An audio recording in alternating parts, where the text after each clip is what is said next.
Hello students, welcome back to Ankit's classroom. Guys, आज हम देखने वाले हैं इस वीडियो के अंदर चैप्टर 17 का पार्ट 2 ऑफ स्टैंडर्ड 10। चैप्टर 17 का पार्ट 1 हमने ऑलरेडी कवर कर लिया है पहले, जिसके अंदर हमने पॉवर्टी के बारे में देखा था, जो एक मेजर प्रॉब्लम होती है। उसके अंदर हमने टाइप्स ऑफ पॉवर्टी देख लिया था, पॉवर्टी की गवर्नमेंट स्कीम्स देख ली थी, स्ट्रेटेजीज देख ली थी, सारे आईएमपी क्वेश्चंस को भी कवर कर लिया था ताकि कुछ भी रह ना जाए। जिसने वो वीडियो नहीं देखा है फटाफट से आप जाके देख सकते हैं, लिंक डिस्क्रिप्शन में आपको मिल जाएगी, आई बटन में भी मिल जाएगी।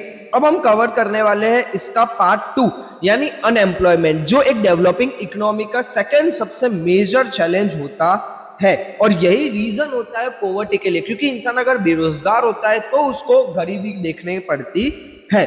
स्टूडेंट, एक सीन इमेजिन करो, सुबह के 8 बज रहे, एक 28 साल का लड़का, नाम रखते हैं रोहन, अगर अपने घर की चाय पीता है, हाथ में न्यूज़पेपर लिए बैठा है, उसके पास ग्रेजुएशन की डिग्री है, उसके पास एनर्जी है, विलिंगनेस है, काम करने की पूरी ताकत है, लेकिन वो घर पे बैठा है आज भी, कल भी, पिछले 14 महीनों से। उसकी माँ रोज उसे पूछती है, बेटा कुछ मिला? रोहन का जवाब रोज सेम होता है, नहीं माँ, आज कुछ भी नहीं मिला। रोहन बेकार नहीं है, रोहन कमजोर नहीं है, रोहन अनएम्प्लॉयड है। और स्टूडेंट, रोहन अकेला नहीं है। 2011 की सेंसस के मुताबिक अकेले इंडिया में 116 यानी 116 मिलियन लोग यानी तकरीबन 11 करोड़ 60 लाख लोग काम ढूंढ रहे थे। ये फिगर इतनी बड़ी है कि अगर हम इंडिया की पूरी पॉपुलेशन को देखें तो ये अकेला एक मुल्क से भी बड़ी संख्या होती है। यानी कि इतने तो कुछ कंट्रीज में सिर्फ लोग होते हैं जितने हमारे यहाँ पर अनएम्प्लॉयड लोग हैं। तो आज के इस वीडियो में हम सीखेंगे और समझेंगे अनएम्प्लॉय क्या होता है, कौन अनएम्प्लॉयड कहलाता है और कौन नहीं, अनएम्प्लॉयमेंट कितने प्रकार के होते हैं, और इंडिया में हमारे गुजरात में इसकी स्थिति क्या है, यानी कि क्या सिचुएशन है हमारे यहाँ पर। ये चैप्टर 17 का पार्ट 2 है, इकोनॉमिक प्रॉब्लम्स एंड चैलेंजेस, और आज का टॉपिक है बेरोजगारी यानी अनएम्प्लॉयमेंट। चलते हैं शुरुआत से। स्टूडेंट, पहले एक बेसिक चीज क्लियर करते हैं, क्योंकि एग्जाम में बहुत बार यह कंफ्यूजन आता है बेरोजगार कौन होता है। तो सीधा पूछो अपने आप से, क्या हर वो इंसान जो काम नहीं कर रहा वो अनएम्प्लॉयड है? सोचने वाली बात है ना। चलो एक एग्जांपल लेते हैं। तुम्हारे घर में एक 70 साल के दादा है, मतलब 70 साल के एक दादा है, वो काम नहीं करते, वो अनएम्प्लॉयड है? नहीं। तुम्हारी छोटी बहन 12 इयर्स की है, वो काम नहीं करती, क्या वो अनएम्प्लॉयड है? नहीं। तुम्हारे पड़ोसी है जो ज्यादा मांग रहे हैं, मार्केट रेट से डबल सैलरी चाहिए उन्हें, और इसलिए कोई उन्हें हायर नहीं करता, क्या वो अनएम्प्लॉयड है? नहीं। तो फिर अनएम्प्लॉयड कौन होता है? टेक्स्ट बुक की डेफिनेशन ध्यान से सुनना और इसको नोट करना। ये डेफिनेशन सीधी एग्जाम में आती है कि अनएम्प्लॉयड लोग कौन होते हैं, व्हाट इज अनएम्प्लॉयमेंट और हु आर अनएम्प्लॉयड। अनएम्प्लॉयड वो इंसान होता है जो, पहली बात, जिसकी उम्र 15 से 60 साल के बीच में हो, यानी कि जो 15 ईयर्स से लेकर 60 ईयर्स के बीच में हो, यानी वो वर्किंग एज में हो। सेकेंड, जो प्रिलिवेंट मार्केट रेट पे काम करने के लिए तैयार हो, यानी मार्केट में जो चीज की वैल्यू है वो उतनी सैलरी पे काम करने के लिए रेडी है। फॉर एग्जांपल, आज अगर मैं एक जॉब करता हूँ जिसकी सैलरी कहीं भी जाओ आपको 20,000 ही मिलेगी, और मैं बोलूंगा कि मेरे को 1 लाख सैलरी मिलेगी तो ही मैं काम करूंगा, तो वो उसकी गलत डिमांड है, जिसकी वजह से उसको काम नहीं मिल रहा है। मतलब जो सैलरी मार्केट में चल रही है वो उस पे काम करने को राजी हो। थर्ड है जिसके पास काम करने की एनर्जी और क्वालिफिकेशन हो। और फोर्थ, जो काम ढूंढ रहा हो लेकिन उसे काम मिल नहीं रहा हो। अब एक इंसान है जिसको काम करना ही नहीं है, वो काम ढूंढ ही नहीं रहा है, तो वो अनएम्प्लॉय नहीं कहलाता है। एक इंसान जो 15 साल से लेकर 60 साल के बीच में आता है, जो इच्छा से काम करना चाहता है, मार्केट रेट पे काम करना चाहता है, उसे बेसिकली अनएम्प्लॉयड कहते हैं। ऐसी सिचुएशन में जो इंसान होता है वो अनएम्प्लॉय कहलाता है। और जब ऐसी सिचुएशन एक बड़ी संख्या यानी एक बहुत ज्यादा लोगों के साथ हो तो उसे अनएम्प्लॉयमेंट कहा जाता है। अब एक और इंपॉर्टेंट टर्म जो टेक्स्ट बुक में मेंशन है, एम्प्लॉयमेंट अगेंस्ट हिज विश। ये थोड़ा इंटरेस्टिंग कॉन्सेप्ट है। मतलब कोई इंसान कोई काम करना नहीं चाहता लेकिन मजबूरी में करना पड़ रहा है, तो ये एक तरह का फोर्स्ड अनएम्प्लॉयमेंट होता है, अपनी मर्जी के खिलाफ रोजगार। एग्जाम में अगर ये टर्म आए तो याद रखना, इसका मतलब है मैंडेटरी अनएम्प्लॉयमेंट, बेरोजगारी जो इंसान पर थोपी गई हो। अब एक इंपॉर्टेंट लिस्ट, ये वो लोग हैं जो अनएम्प्लॉयड नहीं कहलाते। स्टूडेंट, इसको याद करने के लिए ट्रिक देता हूं, OHLN। O यानी ओल्ड, H यानी हाई डिमांड, L यानी लेजी, N यानी नॉट विलिंग। O यानी ओल्ड यानी कि बहुत बड़े या फिर बहुत छोटे, यानी कि एकदम बच्चे जो 15 साल से कम है, या फिर बूढ़े जो 60 साल से ऊपर है, यानी जो 15 से 60 के एज ग्रुप के बाहर होते है। एच यानी हाई डिमांड वाले, जो मार्केट रेट से ज्यादा मांग रहे हैं। एल यानी लेजी, यानी कि लोग इच्छा ही नहीं है किसी को काम करने की, तो वो आते हैं लेजी के अंदर। एन यानी नॉट विलिंग, जो कैपेबल है पर काम करने की इच्छा नहीं रखते। ये चारों लोग अनएम्प्लॉयमेंट की डेफिनेशन में नहीं आते, यानी कि इन्हें अनएम्प्लॉय नहीं कह सकते। और स्टूडेंट एक बात नोटिस करो, इंडिया में बेरोजगारी सिर्फ आज की प्रॉब्लम नहीं है। टेक्स्ट बुक कहता है ये एक लॉन्ग टर्म प्रॉब्लम है जो इकोनॉमी में डीप रूटेड हो चुकी है। और सबसे बड़ा फैक्ट, पॉवर्टी और अनएम्प्लॉयमेंट का डायरेक्ट कनेक्शन है। पार्ट 1 में हमने पॉवर्टी पढ़ा था, याद है? तो समझो, गरीबी का एक बड़ा कारण है बेरोजगारी। दोनों एक दूसरे से बढ़ते हैं। इंसान गरीब है तो वो बेरोजगार, उसको रोजगार नहीं मिल पा रहा। इंसान बेरोजगार है तो वो गरीब होता जा रहा है, जिसकी वजह से क्या होता है, ये एक चेन के अंदर लोग घूम जाते हैं। स्टूडेंट्स, अब आते हैं इस चैप्टर के सबसे इंपॉर्टेंट सेक्शन पे, बेरोजगारी के प्रकार यानी कि टाइप्स ऑफ अनएम्प्लॉयमेंट। ये टॉपिक एग्जाम का फेवरेट है, मतलब कि एग्जाम में ज्यादातर ये टॉपिक आता है, टाइप्स ऑफ अनएम्प्लॉयमेंट। बेसिकली यहाँ पर 6 तरह की अनएम्प्लॉयमेंट देखने को मिलती है, 6 टाइप्स होते हैं। पहले देखते हैं type 1, seasonal unemployment. Students, Gujarat में या किसी भी इंडिया के स्टेट में किसी भी किसान के घर जाओ और पूछो भैया साल के कितने महीने काम मिलता है, तो बहुत ज्यादा चांस है कि आंसर आएगा 7 या 8 महीने। बाकी 3-4 महीने क्या होता है, काम नहीं होता। क्यों? क्योंकि खेती मौसम पे डिपेंड करती है। जब बारिश होगी, जब फसल उगेगी तब काम है, जब नहीं तब घर पे बैठना पड़ता है। इंडिया में इरिगेशन फैसिलिटीज की कमी है, हर जगह नहर नहीं पहुंच पाती, यानी हर जगह पर पानी नहीं पहुंच पाता, हर खेत पे पंप नहीं लगा, बारिश इरेगुलर होती है, कभी ज्यादा कभी कम, और ऑल्टरनेटिव एम्प्लॉयमेंट मतलब कोई दूसरा काम वो भी अवेलेबल नहीं है गांव के अंदर। तो ये जो 3 से 5 महीने की बेरोजगारी होती है फार्मर्स के लिए, इसे कहते हैं सीजनल अनएम्प्लॉयमेंट, यानी मौसमी बेरोजगारी।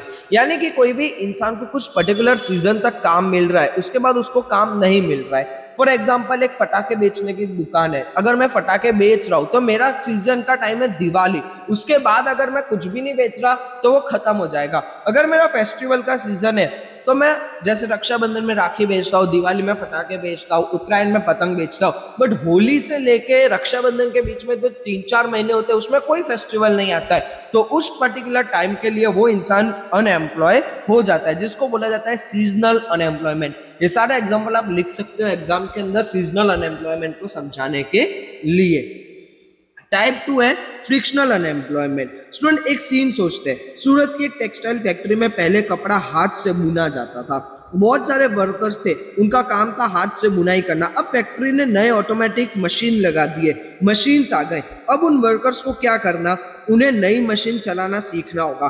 पुरानी स्किल्स काम नहीं आएगी, नया ट्रेनिंग लेना पड़ेगा, और इस बीच कुछ टाइम के लिए वो काम से बाहर हो जाते हैं। नई टेक्नोलॉजी से पुरानी टेक्नोलॉजी की जगह ले लिए, और ट्रांजिशन के इस पीरियड में जो बेरोजगारी आती है वो है फ्रिक्शनल अनएम्प्लॉयमेंट। नाम क्यों फ्रिक्शनल? जैसे दो चीजें आपस में घिसाती है तो फ्रिक्शन होता है, थोड़ी रुक रुक के मूवमेंट आती है, वैसे ही सिचुएशन है।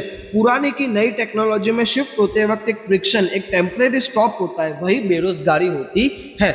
जैसे कि पहले स्मार्टफोन नहीं थे, पहले कीपैड फोन थे, तो लोगों को कीपैड फोन बनाने आते थे, बट जैसे जैसे मार्केट में स्मार्टफोन आए तो इंसान को स्मार्टफोन बनाना सीखना होगा।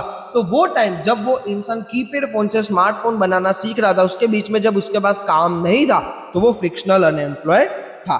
थर्ड है स्ट्रक्चरल अनएम्प्लॉय। स्टूडेंट्स, यहाँ हम इंडिया की एक डीपर डार्कर रियलिटी पे आते हैं। सोचो, एक गांव में एक लड़की है, पढ़ सकती है, काम करना चाहती है, लेकिन उसके गांव में एक पुरानी सोच है कि लड़कियां घर से बाहर नहीं जाती। वो एजुकेटेड है, कैपेबल है, पर सिस्टम ने उसे रोक रखा है। या फिर एक गांव जहाँ कोई फैक्ट्री नहीं, कोई इंडस्ट्री नहीं, रोड्स नहीं, बिजली नहीं, तो काम कहाँ से आएगा? यही है स्ट्रक्चरल अनएम्प्लॉयमेंट। इसका रीजन है इंडिया की इकोनॉमी का बैकवर्ड और ऑर्थोडॉक्स होना, यानी पुरानी सोच, सोशल बैकवर्डनेस, जाति प्रथा हो गई, जेंडर डिस्क्रिमिनेशन हो गया, ये सारी चीजें। ट्रेडिशनल ऑर्थोडॉक्सी यानी कि पुरानी सोच, नई चीजें एक्सेप्ट ना करना। कस्टम्स यानी रीति रिवाज जो लोगों को काम करने से रोकती है। इलिटरेसी, पढ़ाई का ना होना। लैक ऑफ स्ट्रक्चरल फैसिलिटीज जैसे रोड, बिजली, बैंक, इंडस्ट्रीज का ना होना। जब इन सब कारणों से एक पूरा सेक्शन, एक कम्युनिटी रोजगार से दूर हो जाता है तो उसे कहते हैं स्ट्रक्चरल अनएम्प्लॉयमेंट। फोर्थ नंबर आता है डिस्गाइज्ड अनएम्प्लॉयमेंट। स्टूडेंट, ये सबसे इंटरेस्टिंग टाइप है और बोर्ड एग्जाम का मोस्ट डस्ट टाइप है। एक एग्जाम्पल, और ये एग्जाम्पल बार बार याद रहेगा। एक खेत है जिसमें सिर्फ 4 लोगों की जरूरत है, लेकिन उस खेत पे 7 लोग काम कर रहे हैं। अब वो 7 लोग सीधा नहीं कह रहे कि हम बेरोजगार है, वो रोज सुबह जा रहे हैं, उठ रहे, खेत में जा रहे हैं, पर खेत में कुछ ऐसे इधर उधर घूम रहे, कुछ काम नहीं कर रहे। क्यों? क्योंकि खेत में एक्चुअल काम है 4 लोगों का, तो 7 लोग वहां पे क्या करेंगे? तो काम करने वाले एक्चुअल 4 लोग ही होते हैं। बाकी के जो 3 लोग हैं, वो 3 लोग क्या कर रहे हैं? बस खाली वहां जा रहे हैं और इधर उधर घूम रहे हैं, वो कुछ एक्चुअल प्रोडक्टिव नहीं कर रहे। इसके एक और एग्जांपल देखें तो स्कूल में एक बेंच है, बेंच उठाने के लिए 2 लोगों की जरूरत पड़ती है, बट बेंच उठा रहे हैं 10 लोग। तो एक्चुअल में बेंच तो 2 ही लोग उठा रहे हैं, बाकी 8 लोग तो क्या कर रहे हैं? एक दूसरे को हाथ लगा रहे हैं या सपोर्ट दे रहे हैं, जिनकी जरूरत नहीं है। अगर वो 8 लोग नहीं होंगे तो भी वो 2 लोग बेंच को उठा सकते हैं। तो इसको बेसिकली डिस्गाइज्ड अनएम्प्लॉयड कहा जाता है। इसकी मतलब छुपी बेरोजगारी। बेरोजगारी तो है लेकिन छुपी है, कहीं लोगों को दिखाना नहीं चाह रहे। लोग अपने आप को यूजफुल दिखा रहे हैं, बट वो एक्चुअली में होते नहीं है। इंडिया में ये टाइप बहुत कॉमन है, स्पेशली एग्रीकल्चर सेक्टर में, जहाँ पूरा परिवार एक ही खेत पे काम करता है। अब नेक्स्ट देखते हैं इंडस्ट्रियल अनएम्प्लॉयमेंट। इंडस्ट्री मतलब फैक्ट्रीज, मिल्स, प्लांट्स। ये एक अनस्टेबल जगह होती है, कभी प्रोडक्शन बढ़ जाती है, कभी घट जाती है, कभी नई पॉलिसी आती है, कभी कोई नई मशीन आ जाती है। इंडस्ट्रियल सेक्टर में होने वाले चेंजेस की वजह से अगर कोई वर्कर चाहे शॉर्ट टाइम के लिए या लॉन्ग टाइम के लिए काम से बाहर हो जाए तो उसे इंडस्ट्रियल अनएम्प्लॉयमेंट कहते हैं। गुजरात में जो एक मेजर इंडस्ट्री स्टेट है, अहमदाबाद, सूरत, वडोदरा, यहाँ textile mill, chemical plants, diamond industry, इन सब में ऐसा होता है जब कोई शिफ्ट आता है सेक्टर के अंदर तो बहुत सारे लोग बेरोजगार हो जाते हैं। टाइप 6 है एजुकेटेड अनएम्प्लॉय।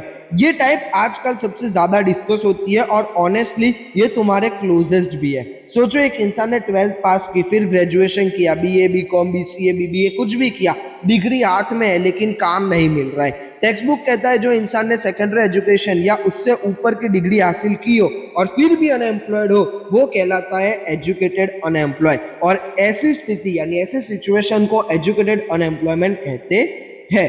इंडिया में ये एक ग्रोइंग प्रॉब्लम है। हम लोग डिग्री तो ले लेते हैं लेकिन स्किल्स और जॉब्स का मैच नहीं हो पाता। इंजीनियरिंग करो, आईटी जॉब चाहिए, सिविल जॉब चाहिए, आर्ट्स पढ़ो, गवर्नमेंट जॉब की लाइन में 10 लाख लोग होते हैं एक ही एग्जाम के लिए, एक ही पोजीशन के लिए। ये एक बहुत सीरियस टाइप की प्रॉब्लम है और इंडिया के लिए ये एक वार्निंग बेल है कि अभी लोगों को स्किल्स और अपने आप को एक क्रिएटिव माइंड पर फोकस करना ज़्यादा ज़रूरी है, ना कि डिग्री और पढ़ाई का एक पर्टिकुलर टेक्स्ट बुक नॉलेज से ज़्यादा एक अच्छा बाहर की आपके पास स्किल और वर्ल्ड नॉलेज होना चाहिए।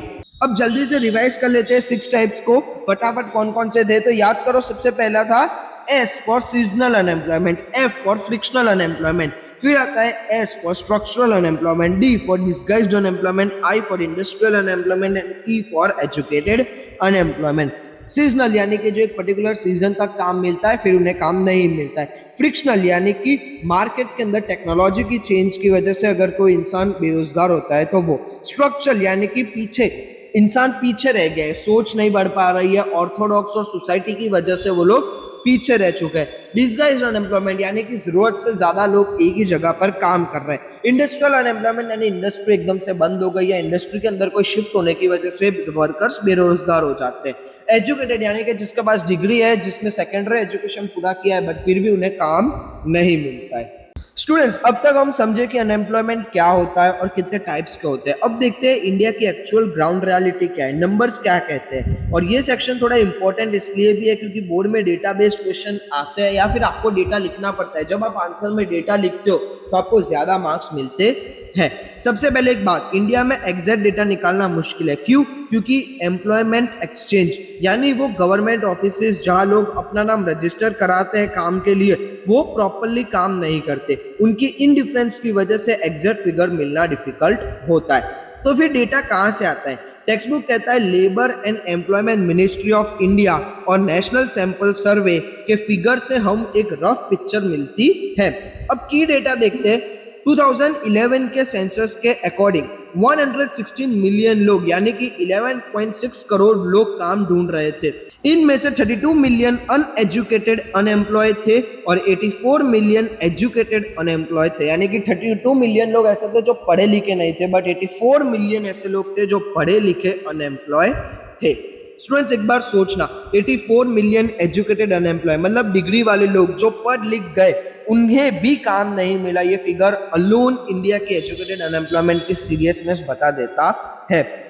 आगे 15 से 24 साल के एज ग्रुप में अप्रोक्सीमेटली 4.70 करोड़ लोग अनएम्प्लॉय थे। ये वो लोग हैं जो अभी फ्रेश है, नई डिग्री लेके मार्केट में आए हैं और काम नहीं मिल रहा है। 2013-14 के लेबर ब्यूरो सर्वे के अकॉर्डिंग इंडिया में अनएम्प्लॉयमेंट रेट 5.4% थी। अब गुजरात की बात करते हैं क्योंकि ये तुम्हारा स्टेट है और एग्जाम में यहाँ से क्वेश्चन आ सकता है।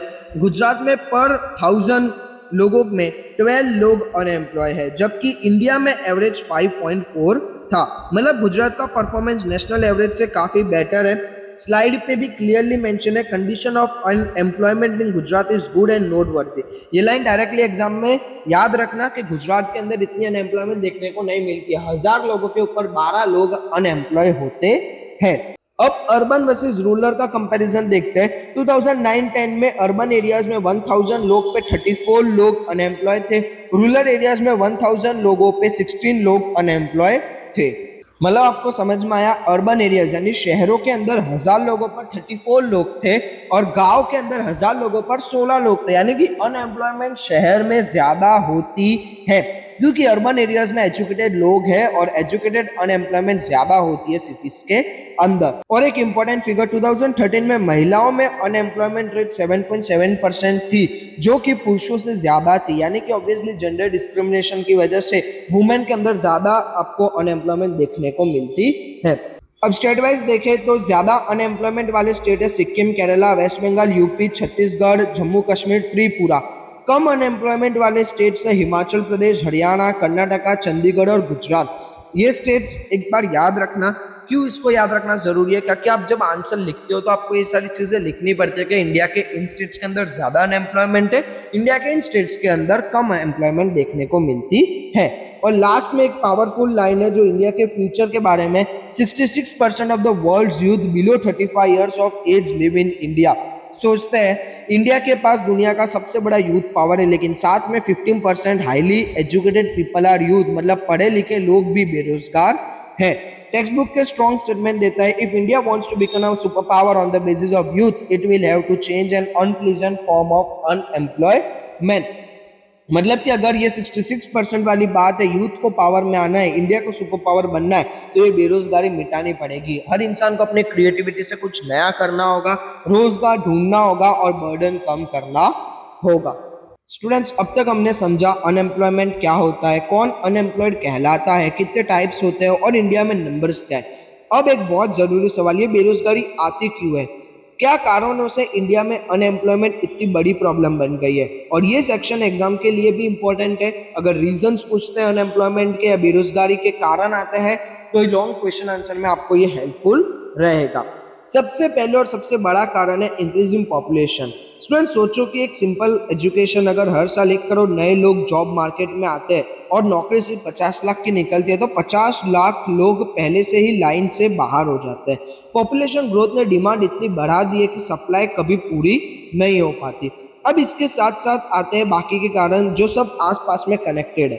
पहली बात आती है थियोरेटिकल नॉलेज, प्रैक्टिकल नॉलेज नहीं है। ये बहुत बड़ी प्रॉब्लम है स्टूडेंट्स। हमारे स्कूल और कॉलेज डिग्री दे देते हैं, लेकिन रियल दुनिया में काम करना सीखना जरूरी होता है। एक बीकॉम वाला स्टूडेंट बैलेंस शीट बनाना जानता है थियरी में, लेकिन किसी कंपनी के एक्चुअल अकाउंट्स हैंडल करना नहीं जानता। वो प्रैक्टिकल एक्सपोजर नहीं है, इसीलिए कंपनीज कहती है फ्रेशर्स नहीं चाहिए, एक्सपीरियंस चाहिए, और ये साइकिल कभी टूटी नहीं। इसीलिए मैं बार बार कह रहा हूँ कि इंसान को पढ़ाई के नॉलेज के साथ साथ बाकी के स्किल्स और कैसे बाकी के काम होते हैं उनका नॉलेज उनको होना चाहिए।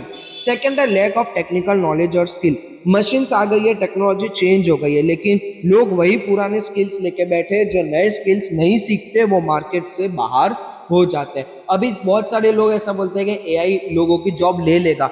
एआई तुम्हारी जॉब नहीं लेगा अगर तुम्हें एआई को यूज करना आता हो।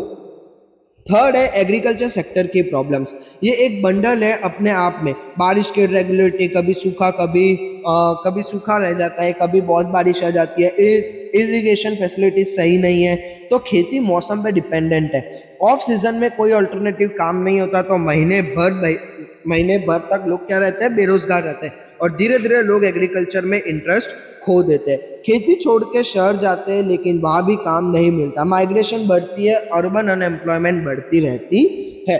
फोर्थ है cottage industry, house hold industry और स्मॉल स्केल इंडस्ट्रीज की कमजोर हालत। पहले गांव-गांव में कारखाने थे, बहुत सारे पोट्री के थे, हैंडलूम के थे, ये सब लोकल इंडस्ट्रीज थे जो 100 ऑफ लोगों को काम देते थे। जब से मशीन मेड गुड्स सस्ती हो गई है, इन इंडस्ट्रीज को टक्कर आने लगी है और ये बंद होने लगी है। इनके बंद होने का मतलब हजारों लोगों का रोजगार खत्म हो जाना। फिफ्थ है कास्ट सिस्टम और joint family system.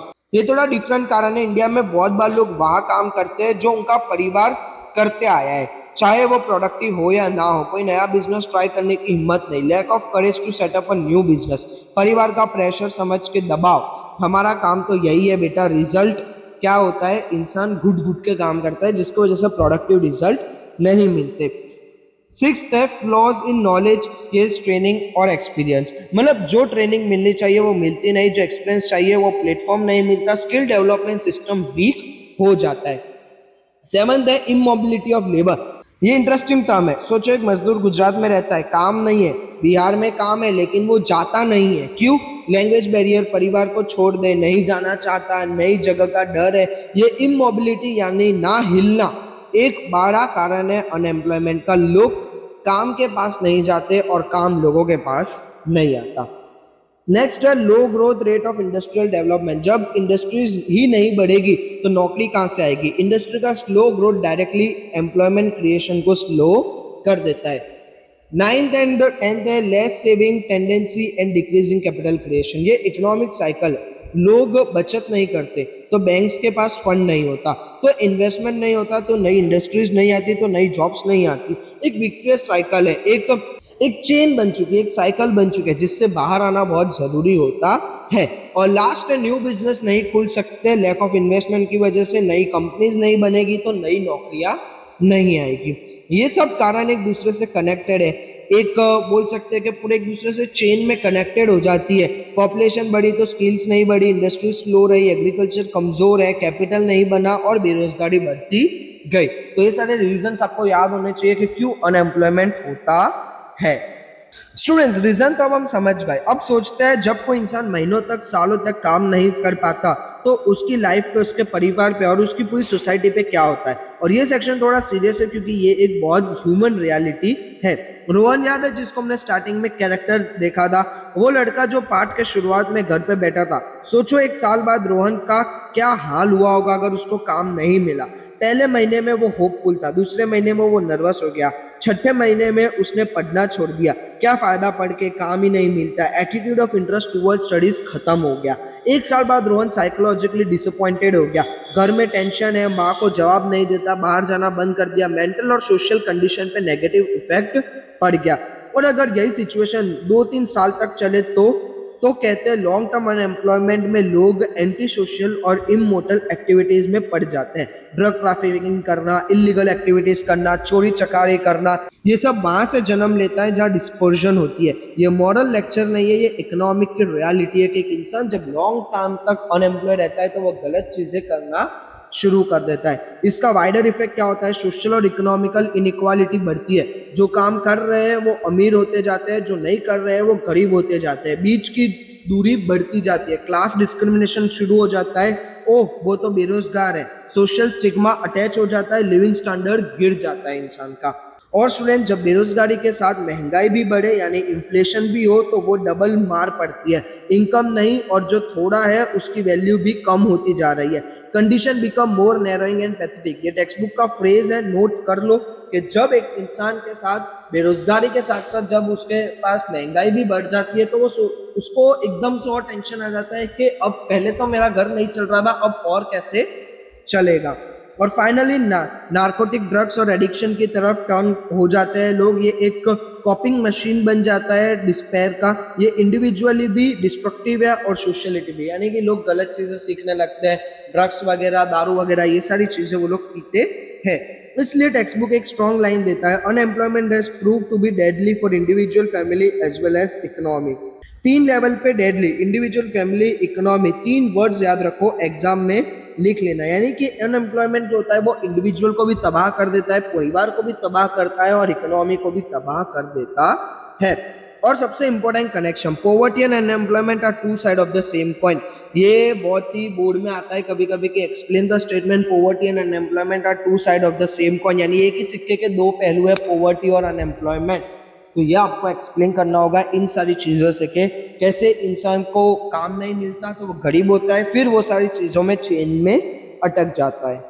Students, problem तो हमने समझ गए। अब सबसे इंपॉर्टेंट सवाल, सरकार क्या कर रही है, बेरोजगारी कैसे कम होगी। ये सेक्शन है गवर्नमेंट के स्टेप्स को रिड्यूस कैसे करते हैं अनएम्प्लॉयमेंट को। एग्जाम में ये भी एक इंपॉर्टेंट क्वेश्चन है जहाँ पर बताया जाता है efforts to reduce unemployment, government steps को आपको लिखना होता है।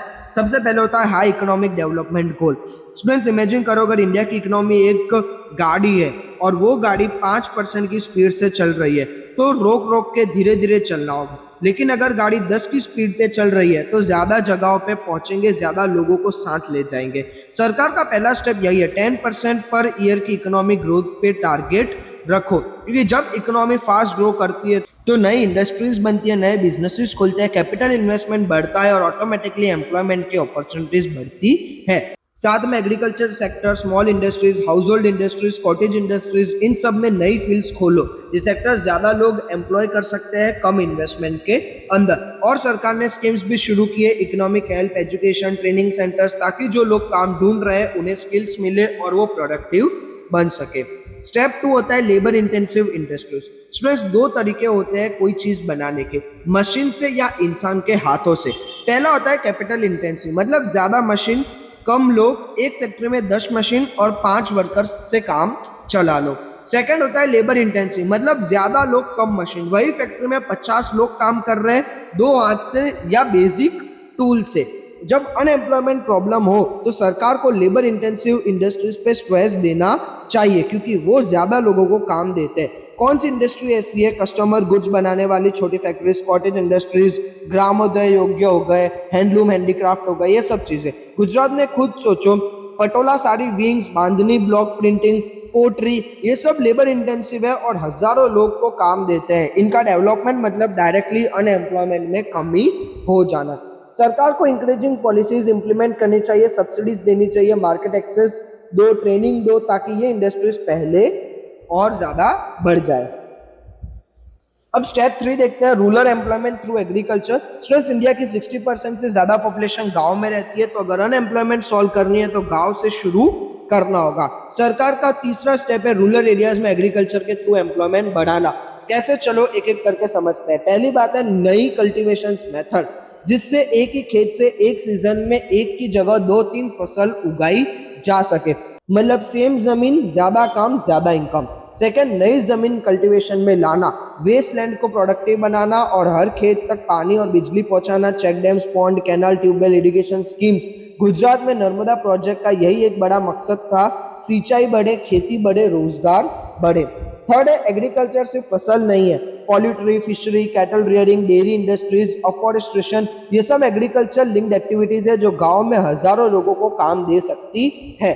फोर्थ और बहुत इंपॉर्टेंट है माइग्रेशन कम करना। आज जो होता है गांव में काम नहीं है तो लोग शहर भागते हैं। सूरत, अहमदाबाद में देहाती लोग बढ़ते हैं, मतलब कि लोग क्या करते हैं, सिटीज में आ जाते हैं लेबर वर्क करने के लिए, क्योंकि गांव में काम ही नहीं है और गांव में ही इनफ इनकम और काम मिले तो लोग अपने गांव में ही रहेंगे, माइग्रेशन रिड्यूस हो जाएगी और अर्बन यानी कि सिटीज में प्रेशर कम हो जाएगा।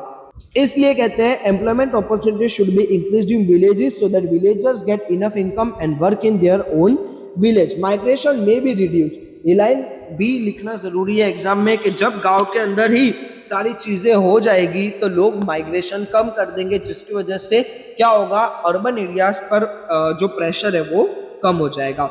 फोर्थ है रूरल डेवलपमेंट प्रोग्राम। स्टूडेंट, सिर्फ काम देना काफी नहीं है, गांव को कंप्लीट डेवलपमेंट चाहिए। ये एक होलिस्टिक अप्रोच है।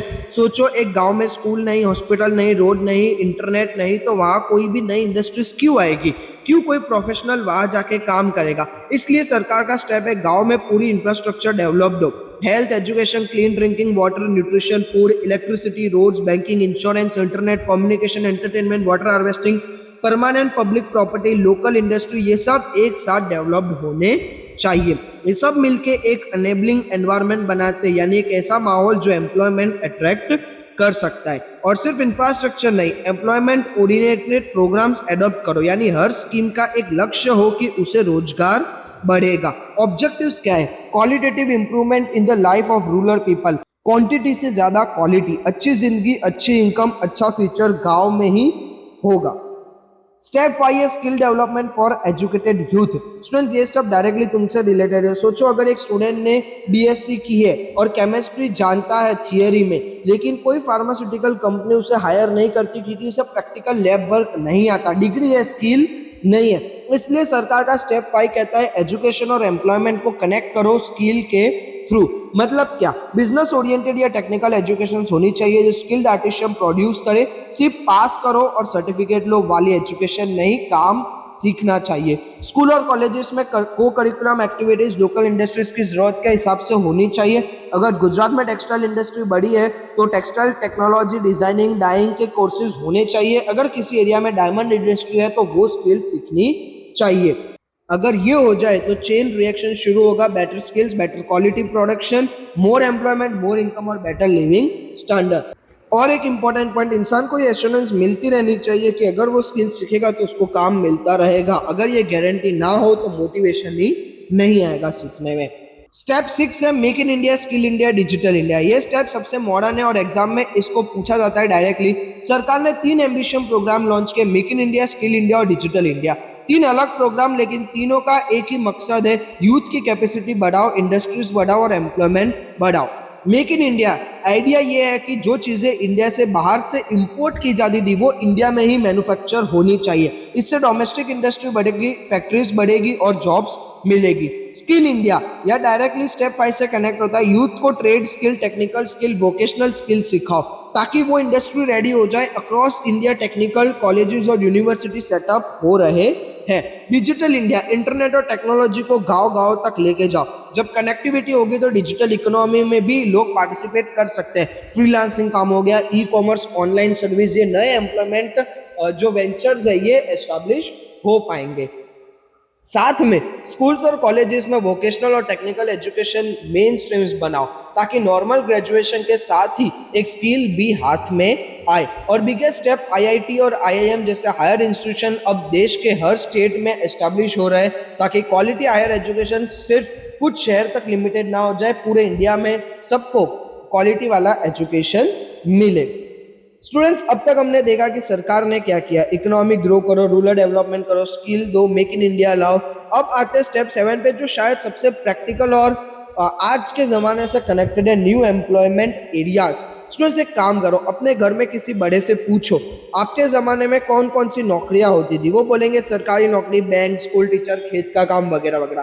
अब सोचो आज IT engineer, data analytist, content creator, event manager, hotel manager, pharma researcher, stock market analytist, BPO executive, ये सब जॉब्स 30-40 साल पहले एग्जिस्ट ही नहीं करती थी। दुनिया बदल गई और नए सेक्टर में नए रोजगार के दरवाजे खुलते रहते हैं।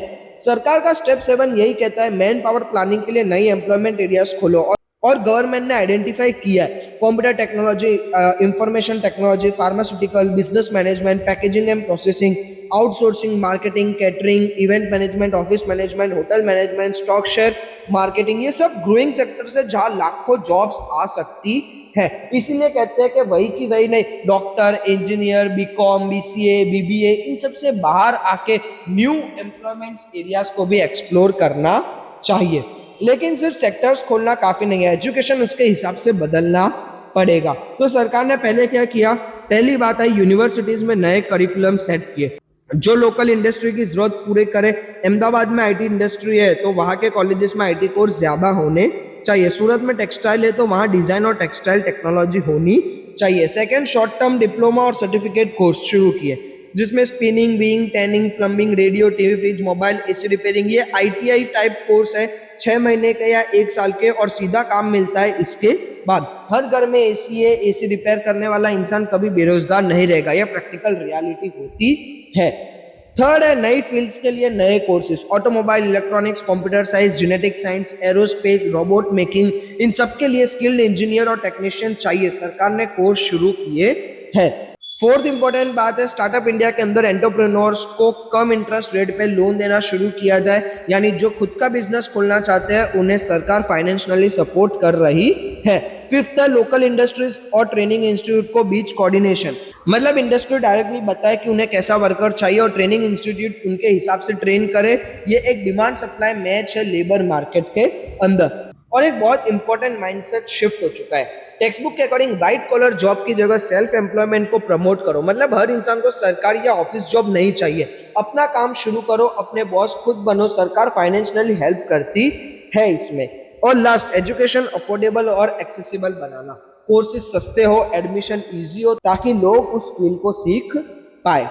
Step 8, new business industries.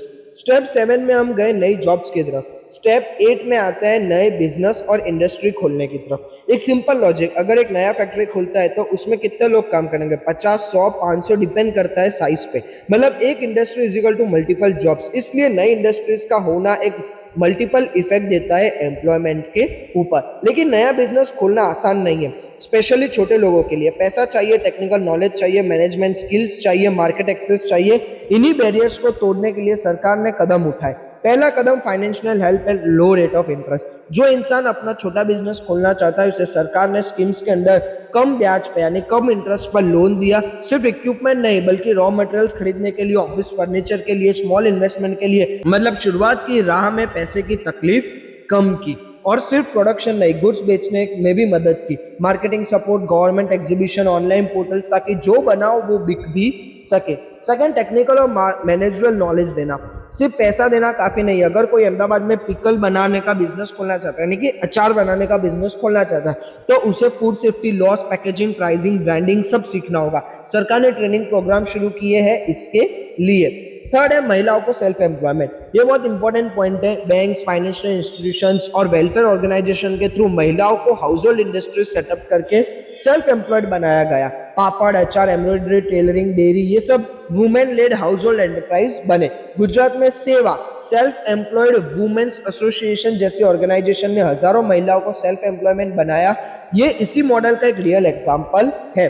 और इसका एक बड़ा इफेक्ट, परिवार के लोग ट्रेडिशनल बिजनेस से बाहर आए, नए सेक्टर्स में गए, नई कंपनीज बनाई, बिजनेस और इंडस्ट्रियल सेक्टर को हॉरिजॉन एक्सपांड किया गया। अब स्टेप 8 है, एम्प्लॉयमेंट एक्सचेंज सेंटर्स। स्टूडेंट्स, एक प्रॉब्लम सोचो, एक कंपनी को अकाउंटेंट चाहिए और एक अकाउंटेंट है जो काम ढूंढ रहा है, लेकिन दोनों को एक दूसरे का पता ही नहीं है। यही फील गैप करते हैं एम्प्लॉयमेंट एक्सचेंज सेंटर। ये गवर्नमेंट ऑर्गेनाइजेशन है जो अनएम्प्लॉयड लोगों को एम्प्लॉयर्स के बीच में चेन, एक ब्रिज का काम करते हैं। कैसे काम करते हैं? कंपनी रजिस्टर करती है कि मुझे ये और ये वर्कर चाहिए, और अनएम्प्लॉयड इंसान रजिस्टर करता है कि मैं ये काम कर सकता हूँ। एक्सचेंज सेंटर दोनों को मैच करता है। सिर्फ जॉब मैचिंग नहीं, ये सेंटर्स ऑथेंटिकेटेड इंफॉर्मेशन देता है, रजिस्टर्ड अनएम्प्लॉयड लोगों की list, place of work, type of work, career guidance देता है। तुम्हारी क्वालिफिकेशन के हिसाब से ये फील्ड बेटर है। रोजगार कारकिर्दी जैसे मैगजीन्स पब्लिश करते हैं जिसमें जॉब्स और अपॉर्चुनिटीज की इंफॉर्मेशन होती है। मॉडल करियर सेंटर्स और हेल्पलाइन नंबर के थ्रू फ्री सर्विस देते हैं। ये नंबर नोट कर लो, 1800-425-1514। एग्जाम में अगर तुम्हें लिखना है तो तुम लिख सकते हो। स्किल प्रोग्राम्स और एम्प्लॉयमेंट फेयर्स ऑर्गेनाइज किए जाते हैं। अब कुछ की नंबर्स ये बोर्ड एग्जाम में डायरेक्टली पूछे जाते हैं। 2015 तक इंडिया में 947 एम्प्लॉयमेंट एक्सचेंज सेंटर थे। 2013 तक 468.23 लाख अनएम्प्लॉयड लोगों ने ऑल ओवर इंडिया में अपना नाम रजिस्टर करवाया था। गुजरात में 8.30 लाख अनएम्प्लॉयड रजिस्टर्ड थे। स्टूडेंट्स, गुजरात का फिगर 8.30 लाख ये स्पेसिफिकली गुजरात के बारे में है और एग्जाम में ये फिगर आता है। स्टूडेंट्स, अब हम चैप्टर के एक बिल्कुल अलग और मॉडर्न डायमेंशन पे चलते हैं, वर्ल्ड लेबर मार्केट, ताकि हम इंडिया के अंदर अनएम्प्लॉयमेंट की बात करते हैं। अब बात करते हैं इंडिया के बाहर की। एक सीन सोचते हैं, अहमदाबाद का एक सॉफ्टवेयर इंजीनियर, नाम रख लो राज, उसे अमेरिका की एक टेक कंपनी से ऑफर आया। सैलरी इंडिया में मिलने वाली सैलरी से 10 गुना ज्यादा, बेटर लाइफस्टाइल, बेटर फैसिलिटीज। राज अमेरिका चला गया। ये कोई नई बात नहीं है, लाखों इंडियंस हर साल ऐसा करते हैं। जब लेबरर्स को एक देश से दूसरे देश में काम के लिए, हायर एजुकेशन के लिए, ट्रेनिंग के लिए या बिजनेस के लिए जाते हैं, इसे कहते हैं international level of movement of labour. और जब दुनिया का देशों के बीच की तरफ लेबर का आदान प्रदान होता है तो उसे कहा जाता है वर्ल्ड लेबर मार्केट। यानी कि जब दो देशों के बीच में लेबर्स एक्सचेंज होते हैं तो उसे वर्ल्ड लेबर मार्केट कहा जाता है। अब एक important concept, brain drain. Students, brain drain मतलब देश के टैलेंट, एजुकेटेड और स्किल लोग दूसरे देश में चले जाते हैं ज्यादा इनकम के लिए, बेटर फैसिलिटीज के लिए, बेटर अपॉर्चुनिटीज के लिए। इंडिया ने किसी डॉक्टर को एमबीबीएस कराई 5 साल गवर्नमेंट सब्सिडाइज कॉलेज में और वो डॉक्टर अमेरिका या यूके में सेटल हो गया, इंडिया ने इन्वेस्ट किया, बेनिफिट किसी और को मिला। ये इंडिया के लिए एक बड़ा लॉस है क्योंकि जो पैसा देश ने उसके एजुकेशन में लगाया उसका रिटर्न देश को नहीं मिला। Those who spend lot of money on them face a great law of losing personalities having talent, intelligent, technical knowledge and scientific attitude। लेकिन इसका एक दूसरा साइड भी है। ग्लोबलाइजेशन और लिबरलाइजेशन के बाद एक नया ट्रेंड शुरू हुआ। अब दुनिया एक ग्लोबल विलेज बन गई है और डिमांड बढ़ी है। IT, communication technology, biotechnology, computer science, medical fields में स्किल्ड लोगों की ग्लोबली डिमांड बढ़ी है। अब अमेरिका में एक कंपनी है, एक इंडियन आईटी एक्सपर्ट को हायर करती है क्योंकि वो बेस्ट है। वो इंडिया वहां जाता है, काम करता है, इंडिया को फॉरेन एक्सचेंज भेजता है। हर महीने उसकी फैमिली को पैसे मिलते हैं डॉलर्स में। इंडिया का फॉरेन एक्सचेंज रिजर्व इस स्टोरेज होता है। तो एक तरफ ब्रेन ड्रेन का लॉस है, दूसरी तरफ फॉरेन एक्सचेंज का गेन है। दोनों साइड्स होती है। कंपनीज भी अपने एम्प्लॉयज को फॉरेन कंट्रीज में ट्रेनिंग के लिए भेजती है ताकि वो ग्लोबल कंपटीशन में सरवाइव कर सके। ये भी इंटरनेशनल माइग्रेशन का एक हिस्सा है। और इंटरेस्टिंग बात, सोशल स्टेटस के लिए भी लोग मूव करते हैं। मेरा बेटा अमेरिका में है, ये एक सोशल प्रेस्टीज बन गई है, इसलिए country wise mobility of labour अब ज्यादा पॉपुलर हो गई है। स्टूडेंट्स, आज का ये वीडियो यहाँ पर खत्म होता है। आज हमने एक बहुत इंपॉर्टेंट टॉपिक कवर किया, अनएम्प्लॉयमेंट। हमने समझा कि बेरोजगारी सिर्फ किसी एक इंसान की प्रॉब्लम नहीं है, ये एक पूरी इकोनॉमी को अंदर से खोखला बना देती है। हमने देखा कि रोहन जैसा एक पढ़ा लिखा कैपेबल इंसान सिर्फ इसलिए अनएम्प्लॉयमेंट नहीं है क्योंकि उसमें कोई कमी है, बल्कि सिस्टम में, इकोनॉमी में, एजुकेशन में जो गैप्स है उसकी वजह से। और साथ में हमने देखा सरकार ने क्या कदम उठाए, high economic development, labour intensive industries, rural development, rural employment, skill development, make in India, new employment areas, new business industries, employment exchange centres. Her step पे एक ब्रिक है, एक उस दीवार की जो बेरोजगारी के खिलाफ खड़ी है, उसको हम तोड़ते जा रहे हैं। और वर्ल्ड लेवल मार्केट ने हमें दिखाया रोजगार की दुनिया अब सिर्फ अपने देश तक सीमित नहीं है, ये ग्लोबल प्रॉब्लम है।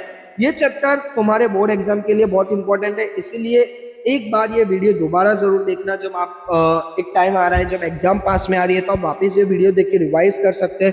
नोट्स बनाना, डेफिनेशंस लिखना, नंबर्स थोड़े याद रखना, ठीक है। हर चीज को अच्छे से लिख के याद रखना क्योंकि आपको ऐसा लगता है कि मुझे याद रह गया, बट जब तक आप लिखोगे नहीं आपको याद नहीं रहेगा। अगर ये वीडियो हेल्पफुल लगा हो तो प्लीज लाइक करो, बेल आइकन प्रेस करो ताकि कोई नई वीडियो मिस ना हो, और अपने क्लासमेट्स के साथ शेयर करो। हम मिलेंगे नेक्स्ट वीडियो में, तब तक ध्यान रखना, पढ़ते रहना। जय हिंद, जय Bharat, thank you very much.